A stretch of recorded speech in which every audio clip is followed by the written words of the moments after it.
ఇక్కడ ఈ సమయంలో కూడా ఉన్నారు ఉంటారు కూడా. ఎందుకంటే ఈ కార్యక్రమం అంతా మన అందరి కోసం కాదు.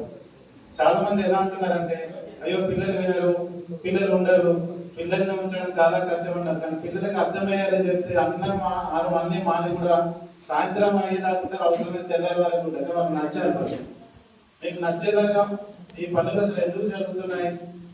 అసలు ఎక్కడో నర్సంపేట నుంచి ఇక్కడికి మేము రావడం ఏంటి, ఒంగోలు నుంచి, హైదరాబాద్ నుండి, ఆంధ్రప్రదేశ్ నుంచి ఇంత ప్రాంతం దూరం రావడం ఎందుకు? ఈ సమిష్టి లక్ష్యం ఎందుకు? అసలు ఏం జరుగుతుంది అనేటువంటి అంశాలను మీకు తెలియజెప్పడం కోసం, తెలిసిన వాళ్ళ పెద్దవాళ్ళ నుంచి సూచనలు స్వీకరించడం కోసం మేము ఇక్కడికి వచ్చాము. ఇక్కడ ఇంతకుముందు సార్ చెప్పారు, మా అల్వేలన్న 1,00,000 పుస్తకాలతోటి వాళ్ళ ఇంట్లో గ్రంథాలయం పెట్టారంటే మీరు ఇక్కడ ఉన్న వాళ్ళు ఎప్పుడైనా ఆ గ్రంథాలయాన్ని వెళ్ళి చూసారా? ఒకరు వెళ్ళారు. పిల్లలు అదేనా మన బాధ ఏంటంటే కోయినూరు తెలుసు కదా మనకు అందరూ ఎట్లా ఉంటాయి. మన దగ్గరే బంగారం ఉంటుంది, మనకు బంగారం విలువ తెలియదు. అయితే అట్లాంటి ఒక బంగారం లాంటి మనిషి ఉన్నాడు ఇక్కడ, మా సోదరుడు. మాకు ఒక ఆస్తి, ఆయన సంపాదించుకున్న ఆస్తి ఆ గ్రంథాలు. కూరలో విధాలా మీరు రేపు ఇవాళ నేను మాట్లాడిన తర్వాత మీరు చేయాల్సిన పని ఏంటంటే రేపు వచ్చే సినిమా రిలీజు ఇంకేదో ఇదేదో కాకుండా మీరందరూ ఒక గుంపుగా, ఒక సమూహంగా వెళ్ళి ముందు మీ ఊళ్ళో ఉన్న లైబ్రరీ చూడండి. మా ఊరికి వచ్చిన తర్వాత విషయం. ఆ తర్వాత మనం ఏం చేయాలో మనం ఆలోచన. మేము వచ్చిన అంశమే గ్రంథాలయాల గురించి. మా ఇంటి పక్కన కూడా అటువంటి సిచ్యువేషన్ ఉంటుంది. పక్కన గ్రంథాలయం ఉంటుంది, ఇంటి పక్క కూడా ఎవరు వాళ్ళు బతలాడుకోవాలి, వచ్చి చూడండి సార్ ప్లీజ్ పుస్తకాలు ఉన్నాయి, కనీసం మనం పేద పిల్లలకి మనం చెప్పొచ్చు. ఈ పుస్తకంలో సాధించిన ఒక అద్భుతమైన పుస్తకం ఉంది, గానగాంత్రం. ఈ పుస్తకం ఏంటి? నేను ఇక్కడ కూర్చొని ఒక 3 కవితలు నేను చదివాను. వీటిని నేను బేర్ చేసుకొని చెప్తాను. మాకు పెద్దవాళ్ళందరూ ఇచ్చిన సూచనలు కూడా ఏంటి సార్ అంటే, మీ సూర్యాపేట గడ్డ ఇది మామూలు గడ్డ కాదన్న. అవునా? ఈ సూర్యాపేట నుండి మేము స్ఫూర్తిని తీసుకొని వెళ్ళడానికి వచ్చాము, కానీ సూర్యాపేటకి ఇక్కడ స్ఫూర్తిని ఇవ్వడానికి మేము రాలేదు. కాబట్టి మనంతా ఒక తెలంగాణ, ఆంధ్రప్రదేశ్ లో జరుగుతున్న ఈ యొక్క గ్రంథాలయాలు. ఇంతకుముందు ఒక ల్యాబ్ లో మేము చూసాము. ల్యాబ్ లో మీకు తెలుసు, బయాలజికల్ సైన్స్ సబ్జెక్ట్ ల్యాబ్ లో ఎలా ఉంది అంటే శిథిలావస్థలో చనిపోయినటువంటి ఒక జీవి ఉంటుంది అందులో. అవునా? దానికి ప్రాణం ఉంటుందా? అమ్మాయిలు అబ్బాయిలు రెస్పాన్స్ ఉంటుందా? సేమ్ ఇప్పుడు గ్రంథాలయాలు చాలా చోట్ల చూడడానికి ఇట్లా గ్రంథాలయం ఉంది, కానీ అవి చాలా శిథిలావస్థలో అంపశయం మీద ఉన్నాయి. కొన్ని చోట్ల మాత్రమే అందుబాటులో ఉన్నాయి పుస్తకాలు అందుబాటులో. మళ్ళీ గ్రంథాలయం అంటే మీరు ఏదో పోటీ పరీక్షలు అనుకోకండి. ఇవాళ మరి ఇంతకుముందు సార్ చెప్పారు, పెద్దిరెడ్డి గణేష్ గారిని ఎందుకు పిలిచారు? పెద్దిరెడ్డి గారి గణేష్ గారు ఉన్న గొప్పతనం ఏంటంటే వారు సాహితీవేత్త. వారు అన్ని కోణాలను స్పృశించిన ఒక్కొక్కసారి. పెద్దిరెడ్డి గణేష్ గారే కాదు, వేదిక మీద ఉన్న వాళ్ళు, ప్రిన్సిపాల్స్, లెక్చరర్స్, ప్రతి ఒక్కరిలో ఒక సాహితీ కోణం, ఒక మానవీయ కోణం, ఒక విలువలతో కూడినటువంటి ఒక గొప్ప లక్షణాలు ఉన్నాయి. కాబట్టి వారు ఎందరో మంది ఉండాలి ఇక్కడ మా ఈ సభకు, గ్రంథాలయాల సభకు అధ్యక్షత వహించగలుగుతున్నారు. కాబట్టి అటువంటి ఒక మానవీయ కోణాన్ని మనం అందరం ఫస్ట్ మనుషులు కాబట్టి ఇప్పుడు ప్రేమించండి, ఇతరులను ప్రేమించాలి, ఇతరులను గౌరవించాలి అని చెప్తాము. కానీ అలా గౌరవించని మనిషిని ఏముంటుందో రాజులు హిపోక్రట్ అని రాశారు సార్. ఆసుపత్రులు ఎలా ఉంది, తెల్ల కోట వేసుకుంటాడు, మొత్తం మోసమే అని రాశాడు హిపోక్రట్.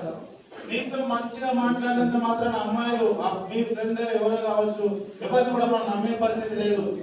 మొత్తం ఎలా ఉంటారంటే మేడి పండులాగా ఉన్నారని ముసుగు అని ఒక కవిత రాశారు సార్. ఈ 2 కవితలు హిపోక్రసీ అంటే తెలుసా? ఇప్పుడు ఈ సమాజంలో ఉన్నదంతా హిపోక్రసీ. ఏది హిపోక్రసీ, ఏది స్వచ్ఛత ఉంది అని తెలుసుకోవడానికే చదువులు. ఇప్పుడు నేను అంటాను, అమ్మ నువ్వు గ్రంథాలయం పెట్టాలి అని, నువ్వు చేయాలి, నువ్వు చదవాలని నేను చెప్పడానికి రాలి. అందుకే నేను ఒకసారి ఒక పదం వాడాడు, ఇదంతా ఇతరులకు బోధవద్దు అని. నేనేం చేస్తున్నాను, మా ఇంట్లో ప్రస్తుతానికి 2 ఉన్నాయా అనేటువంటి ఒక కోణంలో మీరు ఆలోచించాలి. మనం అందరం కూడా ఈ యొక్క చాలా మనం చెప్పుకోలేనటువంటి పరిస్థితులు ఉన్నాయి. గ్రంథాలయాన్ని పాఠశాల స్థాయిలో, కళాశాల స్థాయిలో పిల్లలతో చదివించడానికి మేమందరం 2 రాష్ట్రాల్లో ఉన్న కొంతమంది ఉద్యమకారులు అందరం కలిసి ఒక జట్టుగా వస్తున్నాం సార్. ఆ క్రమంలోనే సూర్యాపేటకు వచ్చాం. ఎస్వి కాలేజ్ ఎంత ఫేమస్ మా మిత్రుడు యాగమల్ గారు కూడా చెప్పారు. మా కస్తూరి ప్రభాకర్ గారు ఈ ప్రాంతానికి కన్వీనర్ గా ఈ రూట్ చూసుకున్నారు. వాళ్ళు మంచి మంచి కాలేజీలను ఎంపిక చేశారు. ఇక్కడ ఉన్న విద్యార్థులు అదృష్టవంతులు అని చెప్పాలి. ఎందుకంటే ఇంత మంచి చరిత్ర కలిగినటువంటి ఒక కళాశాల మీద చదువుతున్నారు. ఒట్టికోట అల్వస్వామి గారి గురించి ఇంతకుముందు చెప్పాం. వాళ్ళ ఇంటింటికి పుస్తకాలు పట్టుకొని తిరిగిన ప్రాంతం అని. కాబట్టి నాన్న మీరు ఏమేమి చదువుతున్నారు? యూత్ ఒక చిన్న ఎగ్జాంపుల్ చెప్తాను. 3వ తరగతిలో ఒక స్కూల్లో ఫీజు కట్టకపోతే వాళ్ళు బయటికి పంపించారు. సార్ 18 రూపాయలు చెప్పినట్టు. కరెక్ట్ గా ఒక విద్యార్థి ఏ స్కూల్లో అయితే 3వ తరగతిలో ఫీజు కట్టలేదో 18 సంవత్సరాల తర్వాత అదే స్కూల్ కానీ ప్రిన్సిపాల్ అయ్యాడంటే అది దేని ద్వారా సాధ్యమవుతుందంటే చదువు ద్వారా మాత్రమే సాధ్యమవుతుందని నమ్ముతున్నాను. చివరిగా సూర్యాపేట అనేటువంటి ఈ కవితలో 2 వాక్యాలను నేను చెప్తూ క్లోజ్ చేస్తాను నా సమావేశాన్ని. నాకు మా ఊరు వచ్చారు. సూర్యాపేట ఎవరిది?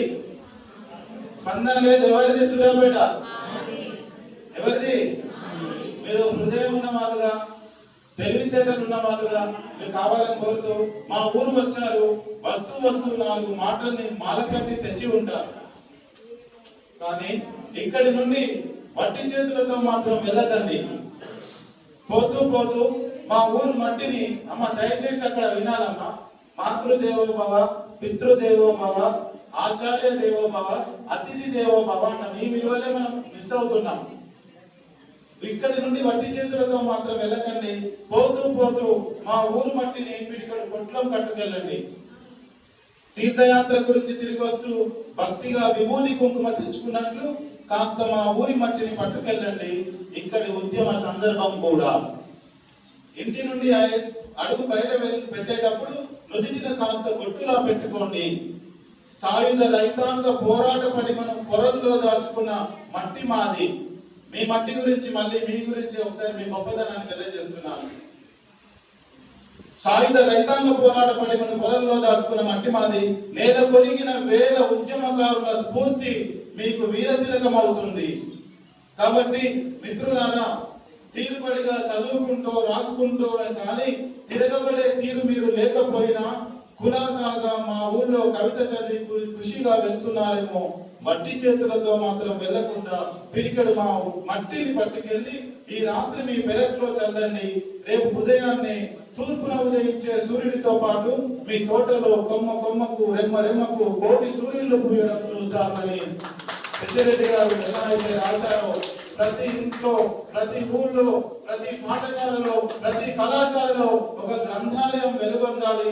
ఆ గ్రంథాలయాలు వేల కోట్ల సూర్యుల వెలుగులాగా ప్రభవిస్తూ రేపటి విద్యార్థుల జీవితాల్లో వెలుగులను తీసుకురావాలని ఆశిస్తూ, అప్పుడు మాత్రమే మా ఈ గ్రంథాలయ ఉద్యమ యాత్ర యొక్క లక్ష్యం నెరవేరినట్టుగా భావిస్తూ అందరికీ పేరు పేరున ధన్యవాదాలు తెలియజేస్తూ సెలవు తీసుకుంటున్నాను. గ్రంథాలయ ఉద్యమము వర్ధిల్లాలి. జై హో పుస్తకం. Thank you.